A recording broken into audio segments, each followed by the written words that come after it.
Yo, this is WSoul13 bringing you Raid Shadow Legends. So today is 2x Sacred Day, and this is gonna be about why I don't want to pull. They just dropped the new fusion dude that we can get. So, before we talk about fusion dude, let's talk about 2x Sacred. Alright? 2x Sacred, obviously, the best time to pull if you're F2P or low spender. For your Sacred Shards, you get, how much? What is the chances?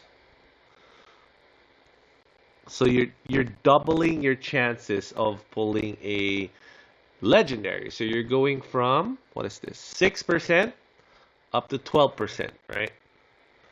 So I'm not going to pull up the probability calculator for this one because, it's different from the ancient shards because you're not going to be pulling large numbers, right? So law of large numbers for ancient shards is a lot easier to apply because you're pulling a lot more ancient shards. For Sacred, really, you don't really know. I've gotten a legendary in a few pulls, and I pulled 10, haven't pulled one, at double Sacred events. So it's kind of still, the fluctuations will be a little wild because of just the sheer rarity of the Sacred Shards compared to the other shards, right? So how am I going to approach this event? Well, first of all, mystery shards are almost zero because of the last fusion event. And Plarium has changed the economics of Raid a little bit, Before, I used to think, we're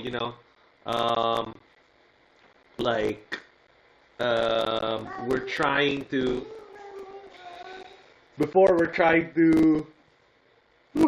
before we were just going for like 3,000 points, right? Now, I don't know, maybe we should shoot for 5,000 points, right? So, let's assume you're pulling your Sacred Shards only during Summon Rush. So that will be 500 points apiece. This is 2,500 points for me. Let's assume you're pulling your Mystery Shards to fill the gaps of anything you're missing. So I'm at 200 points right now, plus 2,500, 2,700. So I am short. Well, they actually asked for 5,500 points the last time around. So I don't know, maybe we should shoot for 6,000 points this time, right? And that means I'm short 3,300 points. It's a lot of points. So assume you're pulling your Void Shards also during Summon Rush. The problem with that, combining your Void Shard and your Sacred Shard during Summon Rush, is if the point limit is at 3,000. Hey, just relax, baby. Just relax. You broke my baby. Oh, sorry. Oh yeah, is that better? You broke it. No. I'm guarding your babies, okay? You guarding that? No. I'm not. I didn't break it. I'm guarding it. Huh? You guard ni daddy, okay? Can you please fix my baby? Hindi. They don't need to be fixed. They look fine. Look at that. They're fine. No? You broke it. No, I didn't. Yeah, no, see. Oh. You come on. Yung kumot. Yeah, see. Yeah, they're fine. Play with me. Okay. After I'm done, okay? Alright? I promise. After I'm done. Oh, I play off with my baby tomorrow. Okay. I promise, baby girl. After I'm done, okay? Alright, so... This is Anna. Look it. So let's take a look at the Void Shards real quick, right? For Void Shards, it's, I think, 120 points per Void Shard. So, you're looking at... Hey, baby girl. You're looking at, what is this? 10 is 1,200. Look. And then That's 7 me and is... That's me and Daddy. That's me and Daddy. Yes. It's you and Daddy. And then 7 is what? 700 I'm a point. plus 140, 840. Point. Nah, don't pull it. Don't pull my shard. Okay. So I'm looking at something in the range of about 2,000 points-ish of void shards here. And then for ancient shards, it's about, you're averaging about, ancient shards are better to pull for champ chase. Because you're going to be averaging around 40 points a pop-ish. If it's 2x for ancients. If it's not 2x, then it's closer to like 30, I think 30-ish points a pop. But, which is just 20 a pop for Summon Rush. So why are we holding our shards here? For me, I'm holding my shards here because the next fusion champ looks like a meta changing champ. Potentially. Okay, I'm not saying he is. I'm saying potentially he might be a meta changing champ. So what they're doing with Dungeon 25 is, I think it is 21 to 25. They are taking out the enemy max HP damage champs from the equation, because you'll only be capped at 10%.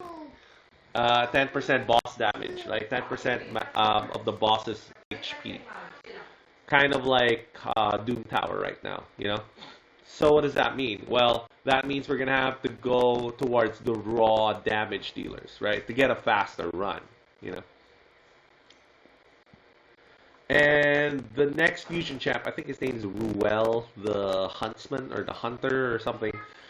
He partners with Fragment champ that we're getting from Hard Doom Tower, the first one, I think Thea. He partners with her because he enables the hex part of Thea's skills, right? So let's take a quick look at Thea right here. Oh, darn, why do I keep doing that? Let's go to index. And what is Thea? I actually don't know. Is she a demon spawn? Is she? Is this her? No, that's Sisha. Not a demon spawn. What is she? Night Rev? Sacred Order. Probably Sacred Order.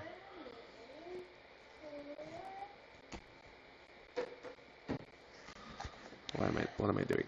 Why am I going there? Let's just go here, right? Fragment Fusion. Oh, what is she? Oh, she's a Night Revenant. Wow. Anyways, cool. So let's take a quick look at Thea's skills right here, alright? Look at this. Attacks all enemies. Damage increases by 50% for each hex debuff on the enemy team. Stacks up to 300%. Check that out, man. And then you take all the hex debuffs away, right? Ruel has a skill that increases your team's accuracy across the board, then puts the hex debuff on the whole opposing team. Yeah? So for dungeons, that could easily be plus 250 damage for this move right here. You know, depending on how hard this move hits, this could be a wave clear, like speed meta champ for stage 20 to 21 to 25 dungeons. Maybe. We don't know. So what does the rest of her kit look like? Perfect Veil. 50% chance of placing True Fear on all enemies when an enemy loses 30% or more of their max HP in a single hit. Wow, that's not bad, actually. So if there are any leftovers from your giant nuke, they have a 50-50 chance of hitting you back if you get True Fear on. So 50 on top of another 50, closer to like 25% chance, but not bad. That's pretty good for a passive. 75% chance placing Hex. Okay, so her way of placing Hex is from her A1, and you're only doing one at a time. And then this new guy is gonna be able to put it on the entire enemy team. You know, so to me, that is good enough for me to not pull Sacreds today, right? But that's not a progression. That is not a progression plan, though, you know? Which is why my plan revolves mostly around non-legendary champs for progression, right? But the past fusion events were so good for progression, you know? If you got Iron Brago, um, if you got Iron Brago, I think Fane, they put Fane up as a fusion champ. Fane was pretty good for clan boss if you needed a clan boss hitter. Here, I'll show you right now my current nightmare team. Right. So right now my current nightmare team has Fane in it. Okay. It's like a 25 million nightmare hitting team. You know, it's got Fane and Iron Brago in it, right? Yoshi is actually not bad for progression as well because you get that increased accuracy buff for your whole team. So that's good for dragons, you know? That might be able to get you 2 dragons if you can keep him and your poisoner alive long enough to win the fight. So, to me, I feel like progression should always be the number one thing you do in the game. But there's just so many ways to do it without legendaries, in my opinion. You know, I did it without legendaries. I'm not asking anybody to do it without legendaries. I'm just saying that if you can squeeze progression out of non-legendary champs, it leaves you open to play the long game of Raid, which is collect champs, get better champs, do faction wars, do Doom Tower, you know what I'm saying? Like, that to me is the long game of Raid, you know? So, are you playing the long game, or you just want to get Arbiter, right? So, that's kind of my thoughts on the 2X right now. Because of Plarium changing the economics of the game, I'm not pulling Sacreds this weekend, even though I really want to, right? Like everybody else. I'm just not doing it. I want to get that new Fusion champ, partly because I always get the Fusion champs, right? I've been through this before, and good luck, guys.